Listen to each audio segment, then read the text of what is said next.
Morning all, hope everyone is well. It's Friday morning, it's 7 o'clock here in the morning and we're back on a turbo talk. Again, just finishing quite a hard session, quite a tough session.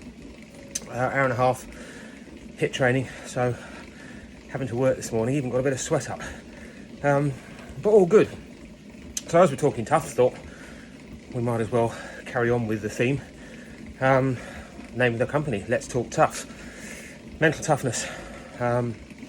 When it comes to well-being, we need to be mentally tough, as well as having tough conversations, which is why it was called Let's Talk Tough, with people. But mental toughness, what exactly are we talking about? Some people have a bit of a strange idea and just see it as being hard. They associate it with the armed forces, the military, something like that. And that's not what it's all about. So I thought I'll just give you an overview of how I see mental toughness. And if you look at the definition, generally it's kind of the ability to cope or manage successfully under pressure and stress. And I think that requires kind of three things. First, it requires resilience. And for many people, resilience is about bouncing back. Bounce back ability, I think it was once quoted as being. So you get knocked over and you get yourself back up again, dust yourself down and crack on with life. And there's no two ways about it. Many of us have had to be resilient over the past year or so. We've been knocked over and we've had to kind of go, right, I've got to get on. And some people manage it more successfully than others. But as well as resilience, as well as that ability to bounce back, we also have what I call fortitude. And I guess the easiest way to describe fortitude is just not being knocked over in the first place.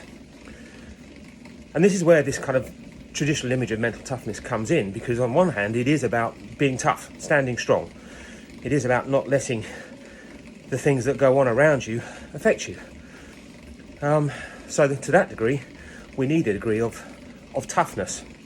And I include physical toughness in that too. There's no two ways about it. Physical and mental health are absolutely integrated. But as well as being tough, we can also see fortitude as that ability to let things just go past us, to allow things not to get on top of us, almost to kind of dodge out the way. If you imagine a resilient boxer gets knocked down, gets back up again. A boxer with strong fortitude gets hit on the chin, but stands strong. But a good boxer also bobs and weaves and doesn't allow the punches to affect them. And I think that's really important in terms of fortitude. He's kind of allowing things to be able to go past us. Again, I go back to the Stoics, this idea of there are some things you can't control, so you've got to just let it go past you. Note it, but then kind of move on. And then finally, we have endeavour. And this is this willingness to take a challenge. And mentally tough people like a challenge. They're seeking things that are difficult. They're trying to put themselves under pressure and stress. They enjoy that side of things and they manage it well. And I think that's really important. I talk about it in business all the time, is looking forward, is when I talk to managers, they're going to need to better take on the challenges that are still coming. There's no two ways about it. The challenges aren't over. And actually, that's the nature of the job. So I think, we have to accept that challenges are coming and as much as possible, embrace them, because that's where we learn, that's where we grow, that's where we develop, and that's a good thing.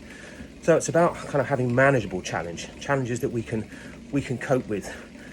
But the first step in coping is being willing to accept that they exist. So mental toughness is around three things: resilience, fortitude, and endeavour. And if we can practice those things, and practicing is what is important, when you say it's an ability, we can learn these things, we can develop these things, we have them, and we can develop them further. But they have to be practiced. They have to be practiced on an ongoing basis, on a day-to-day basis. And sometimes we're practicing without even realising, and that's why self-awareness is important. Become conscious of what you're doing, and then recognise it and praise yourself for doing it well. That's about enough for today. Have a really good day. Have a good weekend. And see you soon.